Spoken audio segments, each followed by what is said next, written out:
So welcome again to another podcast of Kunin Analyze. Today is a very special guest, two-time Olympian, former Auburn coach, and the enhanced game coach, Brett Hawke. How are you doing?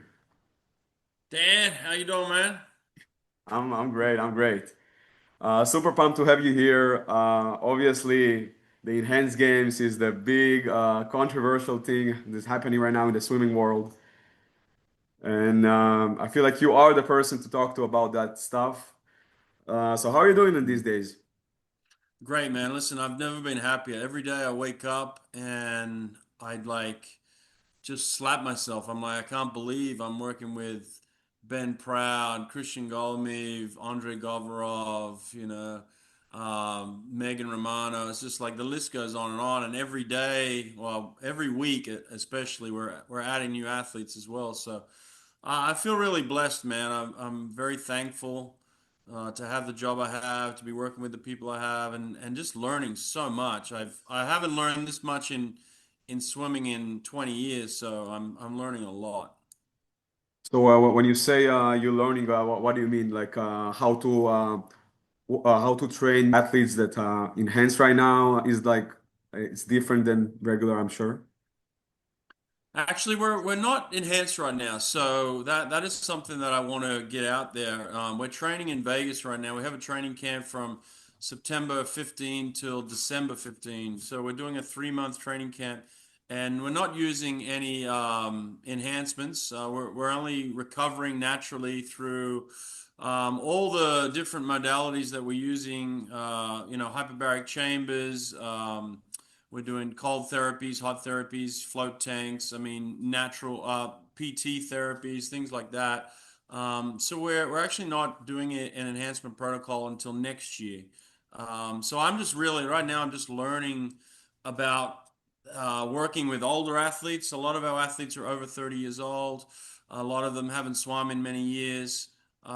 Some of them are still at the top of their game. So, like Ben Proud is just one of the fastest men in the world. So, Yeah. I'm learning so much from the athletes. I think the environment we have is built around knowledge sharing. So everybody comes in and just shares their knowledge, and so it's kind of a really fun group to be around.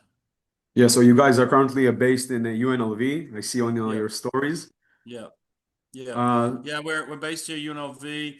We're doing our training out of that pool. We're renting the pool, and then we're doing all of our strength and conditioning and recovery out at a place called Project Wellbeing.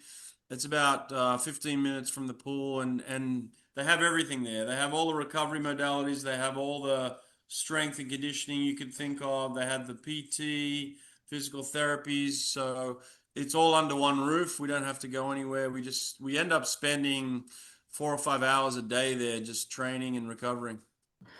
so I gotta ask you a question right off the bat.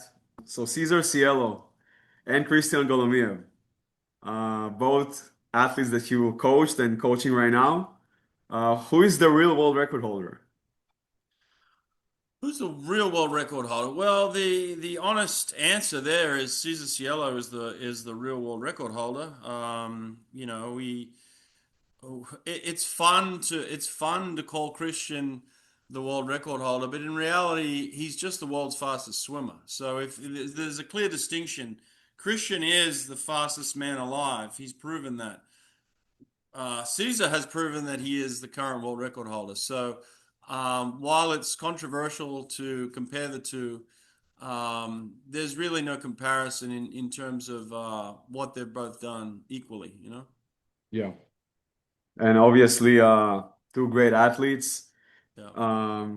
When I saw I mean, the fastest time ever recorded by Christian Golomia, he did it also without a suit and with a suit. Yeah. And Yeah. it was very like secret. Like nobody really knew about it until the video came out. Yeah. So you were also kind of working under the radar at those Yeah, times. yeah. We were working together with James Magnuson. I started working with James Magnuson a year ago, actually. So in October last year, 2024, pretty much right after the Olympics, we started working together. And then a month later, Christian joined us around December, early December. So That's when we had two athletes working together. Nobody knew that we were training. We were actually training in my community pool. It was like a 4 lane, 4 foot deep, no lane lines, no blocks. We were just training out of that pool because we couldn't find a venue that would take us kind of secretively. So we were staying under the radar. And we trained for a period of about 3 months together, and nobody knew about it. And then we went and we rented a pool in Greensboro, and that's when we did the world record attempt or the fastest man alive attempt, however you want to call it. And Christian ended up swimming 20.89 seconds in February this year. And then we had to wait until May to do the announcement. So we knew that Christian had swum the fastest time in history for about 3 months before that, and we just had to sit on it. It was pretty hard and difficult to hold on to that news, you know? Yeah, and obviously when it came out, when I got informed that that happened, I was like, I'm kind of shocked. I'm still kind of in mixed emotions myself about the games. Yeah. And I wanted to ask you, so what made you get into the enhanced games?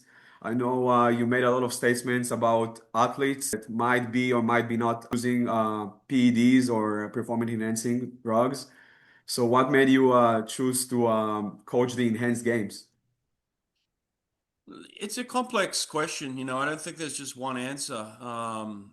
You know, I guess the biggest thing is curiosity, you know, like we all are curious, you know, what's out there, who's taking what, how are they doing it, how are they getting away with it, how are they cheating, you know? So you have all this curiosity, and then a company comes to you and says, "Hey, Brett, we can take these athletes, they can retire from competition, they don't have to compete against them anymore, and we can learn over here, and we can experiment, and these athletes can use performance enhancing drugs, and you can learn about them, and you can, you know, take that curiosity and turn that into knowledge."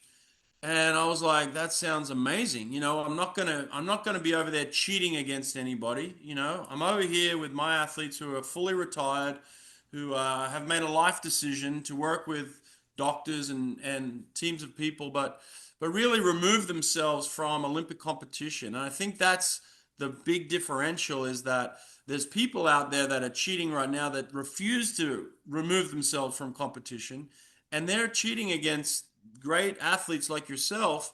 We're not competing against you. We're competing against these other athletes who say, "Hey, I want to learn about uh, enhancements. I want to be open with it, and I want to compete against other people that are doing that." So it's two separate things, you know, and a lot of people are mixing them up and then saying, "Well, those athletes are cheating." Then what are they cheating against? They're not competing against Olympic athletes, college athletes, high school athletes. They're competing against other professional athletes that are taking these enhancements. So there's no cheating involved.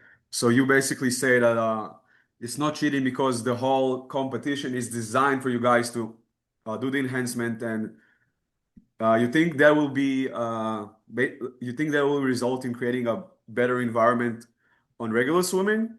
You think cheating will still happen, but or it will happen less, or it will happen more? Look, I don't really care. That's not. I'm not trying to change the other side. I'm trying to Yeah. learn on what Hmm. I'm doing over here. I care about the enhanced games. I care about my athletes. I care about the learning that we'll get from this. But I do believe that it will have an effect on regular swimming. I do believe that we'll learn a lot, and we'll be able to catch cheaters, real cheaters, who are over there cheating against you, competing against you. I think we'll expose those type of athletes, and I think we'll learn how they're cheating, because we're going to be over here studying the medicine, and we're going to get a lot of learnings from that. So I do ultimately think it's going to help everybody, but it's not my quest to try and expose cheaters on that side. That's other people. They can figure that out themselves. Exactly. So you just said that you guys are currently not on any enhancement No, with your training. no. So I actually did a little bit of research, and I know Ben Johnson, a very famous cheater. Basically, from my understanding, he did not cheat at the competition day. Basically, the enhancement is taken during the practice, and then you're basically enhancement free on the competition. So how does it exactly work with your athletes? So do you have like phases? Were you going to be off and on? And what's going to happen on the competition day? Yeah, right now there'll be phases. Yeah, so right now the phase is we're just getting back to fitness. We're getting back to normal training. We're going to go to a training environment in Abu Dhabi in January. All of us are going to go over to Abu Dhabi, and we're going to start an enhancement protocol that is being monitored by doctors. We're going into a study, and all the athletes will be studied during the time that they're in protocol, and they will go through that for a period somewhere around 12 weeks, roughly. So somewhere January, February, we'll start the protocol once they go through all their testing, once they get their health checks, and they have to be cleared. They can't just start the protocol unless they get fully cleared. Now, all the athletes that have come into the enhanced games have already been cleared by doctors, but they'll go back in January and they'll go through another round of testing on everything from their brain to their heart to their lungs to their blood. They'll test everything on their baseline level, make sure they're healthy, and then they'll start the protocol sometime in late January, early February. That'll go for a period of about 12 weeks, and then we'll go to the competition and compete against each other. And that will happen in May 2026, I believe. Yeah, May 24th in Vegas here in 26. Yeah. That's exciting. So where does exactly the line cross? Is everybody gonna take the exact same amount of enhancement, or like everybody's gonna take appropriate to their body? How Yeah, it's does it all exactly work? individualized. So from what So I individualized. understand, look, I want to make it clear, I'm the swim coach. I'm not the doctor, right? So I get told through the doctors and through talking to the athletes, I've only worked with two athletes, by the way, who've been on the protocol. That's James Magnuson and Christian Golomiev. I haven't worked with any other athletes yet. From what I understand, everything will be individualized, but it'll all go through a team of doctors. I'll be on the outside of that. I'm just coaching them to swim. I'll be observing, and I might be sending information on some observations back to the doctors so that they get feedback. But they don't ask me what to take. They don't, I'm not around when they're doing the protocol. I don't see any of that stuff. I just meet them at the pool. I coach them to go fast, and then I give feedback to the doctors depending on what I'm seeing. Are there any concerns about the athlete's health? We've seen a lot of bodybuilders end their life prematurely because of the use of enhancement, of course. So, how can you make sure that like this thing will not happen? Obviously, you are not the doctor, but like you are part of the program. Are there any concerns? I mean, from the athletes or like from anyone on the team, or like how do you prevent it? Yeah, look, I think there's risk involved in everything, and you're at the highest level of athletics. There's risk involved in what you do as well. You're pushing your body to extreme every day. So these people that say that they're putting their body through something that is putting them at high risk. I believe that's what athletes do every day. I've seen athletes at the highest level push themselves so hard that they have to get surgeries, so it's very common for an athlete to push themselves, but in this regard they're going to be looked after by a team of doctors, not just one doctor. They're going to have a team around them, so they have cardiologists, they'll have endocrinologists, they'll have a team of people looking and studying them and monitoring them very closely, more closely than any athlete on earth, actually. They're going to know more about themselves than any Olympic athlete that's ever competed because they have a team of doctors around them 24/7. So all the indicators will be there to show us that they're making improvements in their health and their training. If anything comes up irregular, then they'll be pulled immediately. So I think it's one of the safest environments I've ever been in, actually. So I want to ask you a question. Since you're the swim coach, you know the doctor. You worked with Magnussen and Christian Golomiev on those 3 months. Do you feel like the training should be different because they can take more workload? How does it look like in actual like swimming sets? For example, a swimming set you would give to a regular athlete, and a set you would give to a Christian or Magnussen. Yeah, it's a good question, and that's part of the learnings that I've had to deal with. Is how much capacity can they take? How much workload can they take? And for instance, I did a set today with Ben Proud and Christian and the guys, and they did a speed set, and I wrote a speed set up that had different segments in it. The first segment was a kick set. Second segment was a parachute set. The third segment was a stretch cord set, and then the fourth part was dives off the blocks. So it had four sections to this workout today. And because we're not on any enhancements, we were only able to get through the first two segments. We couldn't get to the third and fourth. They were just completely exhausted and completely done. Now, what I found with the enhancement protocol, when they're on that, they're able to get through the full workout. And so it's almost like they can do 20, 25% more, let's say, than the usual person per workout. Now, that's not to say that the recovery is much different. They do recover faster. They have more capacity, but neurologically, you know what it's like in sprinting. You fire the nervous system. You hit the nervous system very hard when you do a lot of sprinting. So the enhancements don't really recover that system. So you still need sleep. You still need, fluid and physical therapies and all the different recovery modalities. But generally, you need sleep, and you can't avoid that. And then the other thing you need is just time.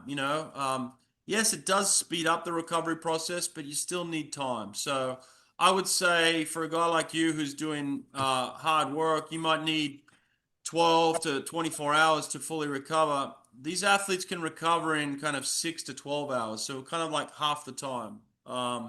That's what I've noticed in the protocol.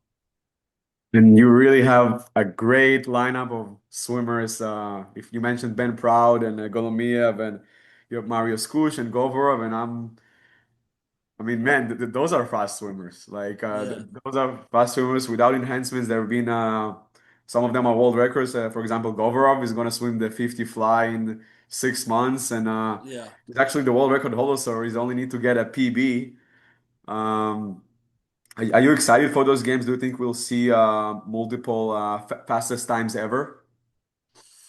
I think fastest times ever is a good way to put it. I do believe that these athletes can swim faster than they've ever swum. Look, it still takes an enormous amount of work. You know what it's like.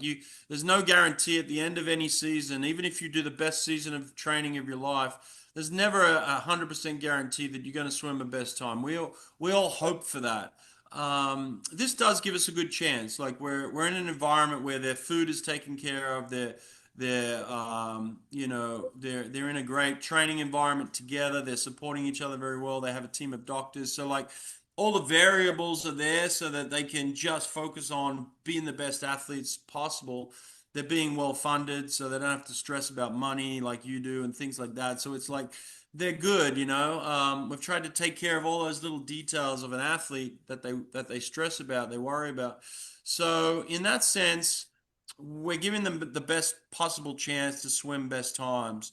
World records are different, right? World records are the fastest swims in history. Like they're not simple, and there's no enhancement that I've found that is guaranteed to drop half a second in a 50 freestyle. Let's say it just doesn't exist right now. But you can make improvements, and that's what we're looking for. We're looking for those little improvements that maybe get a tenth of a second out of the athlete at the end of the year, where Ben Proud, I think, at the World Championships this year, was 21-1, I think he was. If we find an extra tenth, maybe he's the first guy, in a jammer that goes under 21 seconds. Maybe he's the first guy in a jammer that's 20.8, so that would be exciting. So yeah, that's kind of what we're looking for is like some personal best times, more so than world records. I think they're much harder to come by. Exactly. And if you, for example, we take Christian Golomiev again, so what do you think was the big difference in the race when he swam the 20.89 than his actual personal best before he came to the enhanced games? What do you think like was the major, maybe in training, maybe in the race itself? Yeah, that's a good question. I think that he really adapted to the training. I think he wanted to change in the way he was training. He wanted to just train for the 50. I think previously he was training for the 100, whether that be for the relay team for Greece or what have you. I think everyone was always training him for the 100. He wanted to focus on the 50. So we did a lot of 50 specific work, and he really embraced that. And we also did at times. We went and rented a pool. We came to UNLV for a couple of weeks too. We did a lot of start work, so he worked on his start. We worked on his underwaters a lot, so he made some improvement there. But ultimately, I think that just the sprint training and then the enhancement protocol together really worked, and he ended up dropping from his previous best time from 2018. So he hadn't swum a best time in 7 years, um, and he ended up taking about 4/10 of a second off his best time. So yeah, I think he saw some pretty significant drops pretty quickly. Yeah. And you just mentioned also the money side of the thing, and so the athletes will get paid $1 million bonus if they break the world record. The gold medal will be $250,000. Yeah. So they get funded really, really well. And my question is why that's not happening in the real swimming world. Like I just saw Casper Corbeau breaks a world record sub 2 minutes two breasts, and he got paid I think 25K. You think the money is there, but it's not being distributed correctly? Hey man, you're asking questions from a guy that works for the enhanced games. I can give you all the answers over here. That's a question for World Aquatics. I don't know what they're doing with their money. I don't know how they distribute it.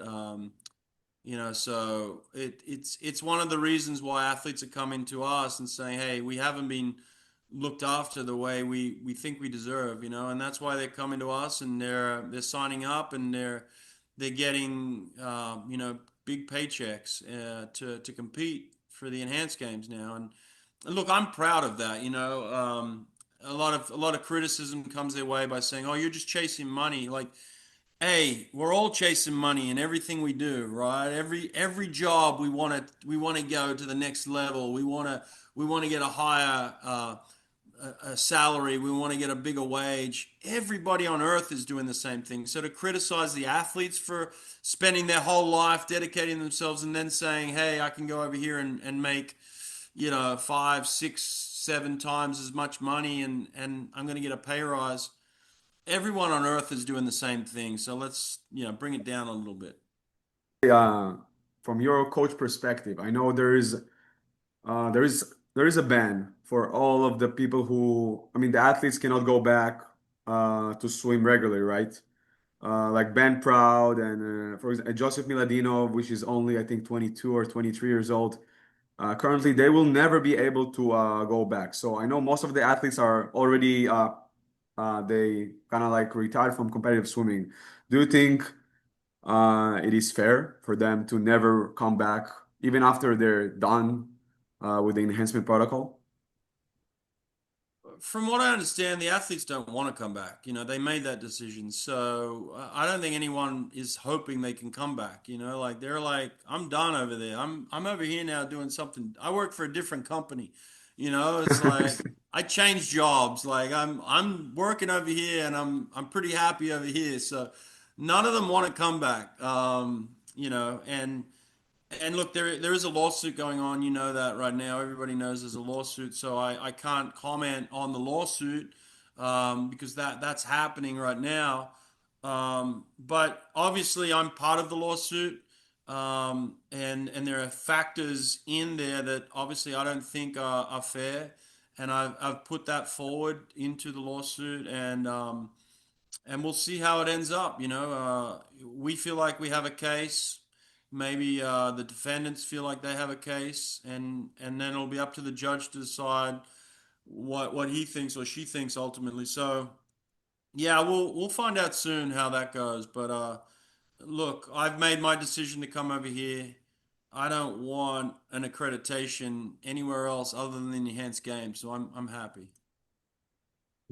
You said that like your main motivation to come to the enhanced game was the curiosity to see how fast can the human body possibly go. Do you think that the organizer of the events, you think their goal is like yourself, the curiosity, or like more like to make it like an event that will people will watch, that will attract people, that will sell good, or maybe Yeah, and both? I think it's many factors. You can't just put it down to one factor. Absolutely, they believe that they want to see what humans are capable of. They want to push boundaries. But they want that to then spill over into everyday life. They want people like me who are 50 years old, 60 years old. They want them to live the best lives they can possibly live, happy, healthy, strong. And I think the what we're learning from the athletes and their longevity in the sport, like I said, most of the athletes are over 30 years old in our program. They're getting longevity now to swim longer, to be in the sport longer. So we hope that learnings from the athletes can spill over into, regular society where everybody can learn to use these enhancements to get the best out of their life so that they can live a very fulfilling life. So I think it's multifaceted. They also want to put on a great event. I know that for sure. They're spending millions of dollars to put on an event in Vegas next year, and they want it to be entertaining. They want it to be great. So yeah, like they have a big vision. They want to do a lot of things with this, and it's not just one thing. And I think there's a lot of really motivated, intelligent, creative people in the organization that are going to put on a really good show for sure. So the events I see it's the 50 and 100 freestyle and the 50 and 100 butterfly. Um, Actually, a little bit of a surprise. I don't know if anyone knows this yet. You might be the first to hear this, actually. But we added breaststroke as well. So we're going to have 50, 100 breaststroke as well. so that means that's a breaststroker or a woman or a man. They're coming to the program probably. That's Okay, correct. That is correct. so that means that if a backstroker will come, you will add the backstroke events as well, right? Yeah, we actually have one backstroker already, Shane Ryan. Shane is going to swim backstroke. So we're still looking to yeah, fill up some sprint backstroke, but we have a couple of signed breaststrokers already. We haven't announced them yet, but they've signed with us. We actually have one training here with us right now. So yeah, they're coming, and they're going to be announced shortly.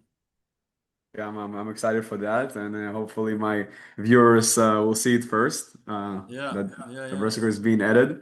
Are you interested in coaching also only the sprinters, or you will be happy to add the 4 IMer or a miler? Me, if you're asking me, no, I only want to coach sprinters. I don't want to coach a 400 IM or a mile. No, I don't. Look, I'm not saying that that's not for somebody else. If they want to do that, they can absolutely do that. I'm not saying anything negative against those athletes or those coaches. It's just not my specialty. I love sprinting.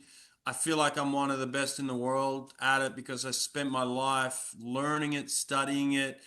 Again, we're sharing ideas every day on the pool deck. I'm learning from Ben Proud. I'm learning from Christian, and and they're learning from me. So it's like this every day I come in and I study sprinting.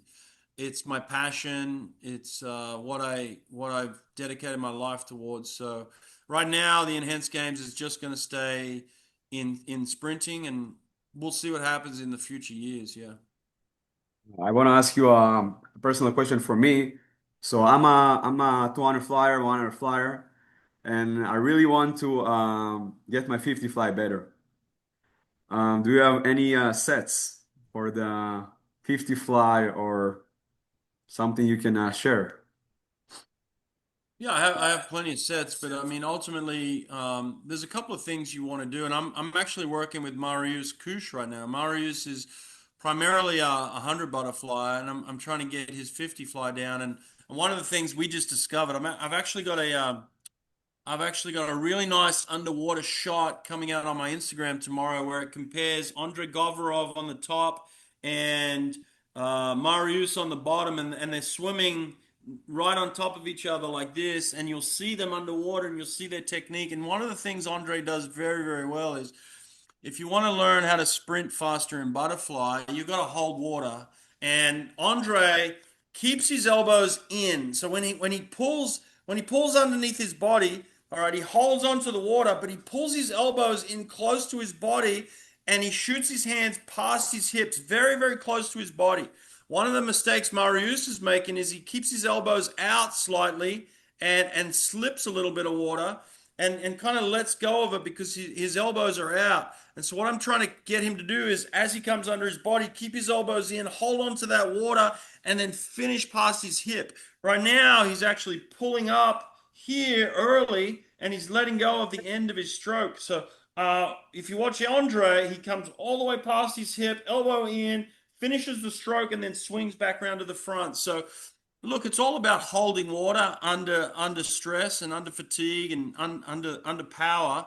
So technique is very important, first of all. And then one of the things that I've really incorporated is a lot of resistance training in the water. We do resistance pretty much every day, I would say. There's some form of resistance. We do a lot of power socks. We wear the socks in our feet for underwater kicking, so that's resistance there. Always trying to improve the underwater dolphin kick and even just the dolphin kick through using the different types of socks. We do a lot of parachutes. We do large parachutes. We do small parachutes.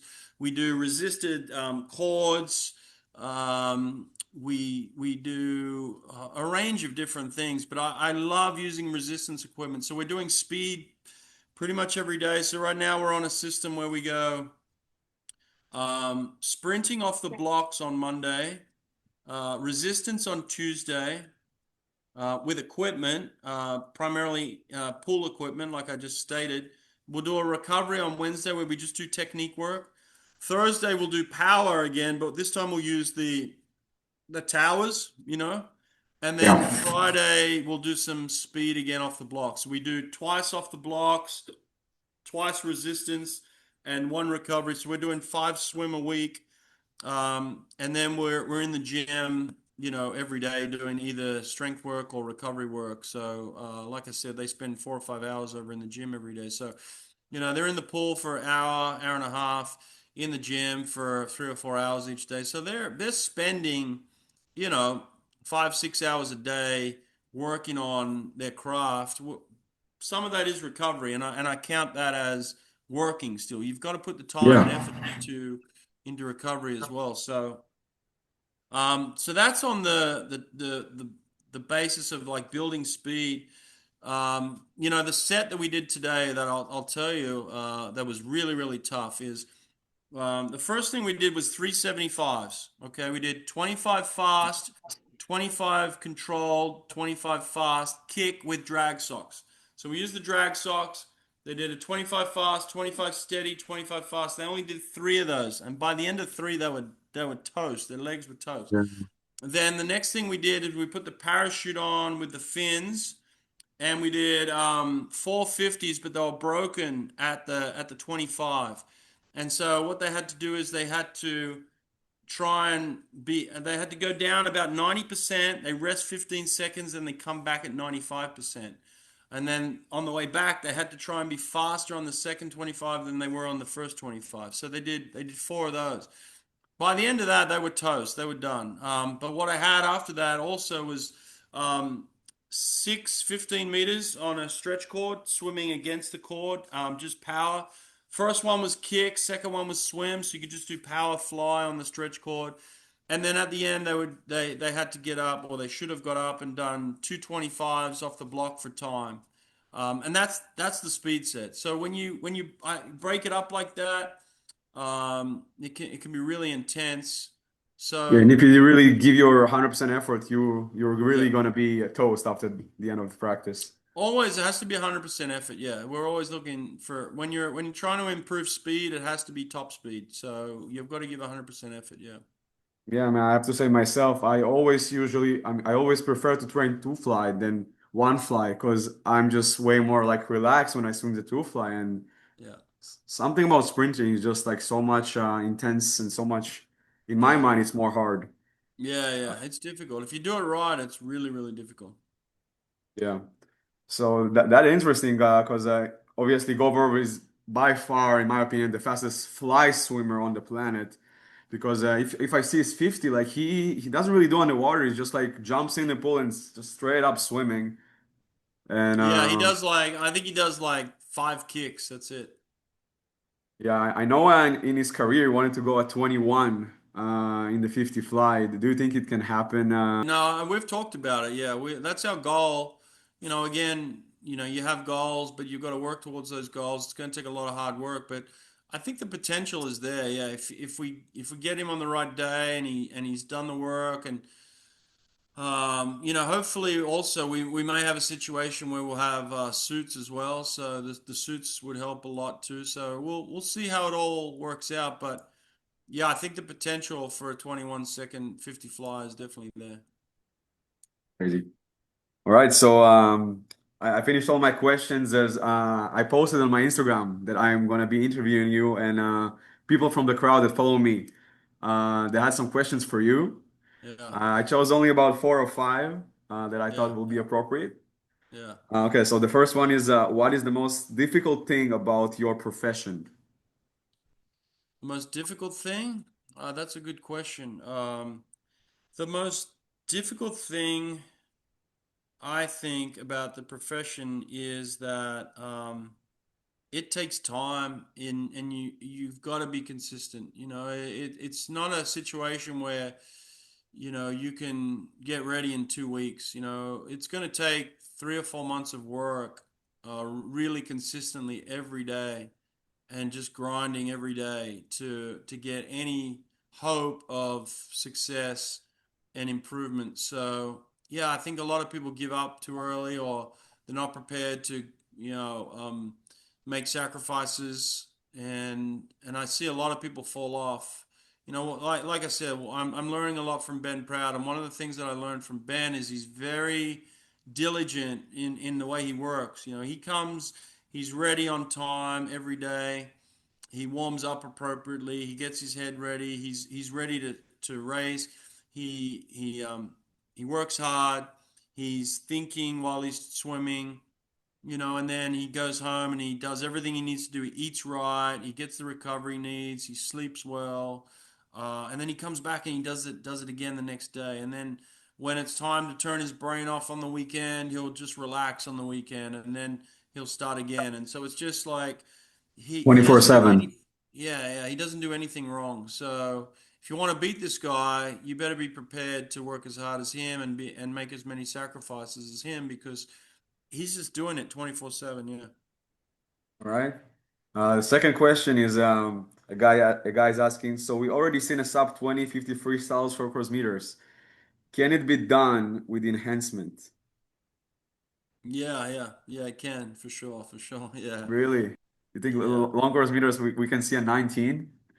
I That'll think be so. Yeah, no, I think the next step I think the next step is 20.5, 20.6. I think that's the next step. And we're just learning, we're learning. Look, we're getting faster in the natural pool, so it's like there's no reason why we can't get faster in the enhanced pool. So yeah, I think we're going to learn a lot each time we go through a cycle, a training cycle. I don't think it's going to happen next year, but it could happen in the next 3 or 4 years. Yeah. wow. That'll be that'll be crazy. All right. A question from a person that's asked, how much volume do you think a hundreds swimmer, how many times should he train a week versus a 50 swimmer? Um, it depends on your age, it depends on your experience, and it depends on your dedication. Like what kind of quality are you willing to put in? I think 100 swimmer can get away with swimming, you know, 7 times a week. I think a 50 swimmer can get away with swimming 5 times a week. So maybe you might have to put in a couple of extra workouts to be a 100 swimmer. And obviously the type of work you're doing is going to be different. It's going to be geared towards the 100. And now I think you're seeing a lot of 50 swimmers are specializing in pure speeds. Ben and Cam and Bruno and people like that, Christian as well. They're specializing. So I think that it's different types of training, but yeah, I think if you're training 7 times a week for the 100, you could swim a really really good 100. right? And the last question. How do you feel about adding the 50s, all the 50s to the Olympics, to the regular Olympics? Oh yeah, it's great for them. I think it's awesome. I think most people know that I fought for that for many years. I was one of the ones that put out the petition. I wanted it to happen, and I'm glad it's happened. So I'm not exactly completely happy with the way that they're qualifying, and some of the rules they put in place. But again, they can do what they want Yeah, now. you're in a different job now. Yeah, I'm out of it. I'm more worried about our guys, and so we have our own 50s. We have our own 50 back, 50 breast, 50 fly, 50 free, and I think we're going to post some times that are going to be crazy. My dog's sneezing over there. I think they're going to post some times that are crazy. So, yeah, I think it's going to be exciting to watch the enhanced games and see what we do in the 50s before 28 comes around. Right. Okay, that was all the questions from the crowd, and I have one last question for you. Whether if the enhanced game is gonna be a success and we're gonna see more games in the future, or whether it's not, how do you think it's gonna affect the swimming world as a general? Do you think it's gonna make it more popular? I think it's going to make swimming very entertaining. Yeah, I think a lot of people are going to watch the first games. I think it's going to be super exciting. Like I said, we have some of the best athletes in the world representing us, so I think it's going to be a spectacle. I've seen the event that they're building over here at Resorts World in Las Vegas. I've seen what they're putting together for this night of competition. I mean, not only do we have swimming, we have some of the fastest runners in the world. We're doing the 100-meter sprint and the Yeah, Fred triathlon. Curley. Yeah, we're doing weightlifting. We have a full team of weightlifters, so it's going to just be an exciting event. We have special guests at halftime. There's going to be some crazy halftime things going on too. So I think the whole event is just going to be a spectacle. I think it's going to help boost the popularity of swimming and especially the type of swimming we're doing. So yeah, I think it's going to be so much fun, man. It's crazy the amount of time and energy there and money they're putting into this for sure. I can't wait to watch. I'll Yeah, be sure yeah, watching that yeah, at least on my TV. yeah, yeah, Uh, absolutely. all right, so thank you again for all the listeners. Thank you again, Brett Hawke, for this legendary interview. Yeah. I had a Thanks, Lane. blast. Thanks for the great questions. Thanks for the audience as well, and I hope they get something out of this. And maybe after the games, we'll come back and do it again, and we can talk about the games.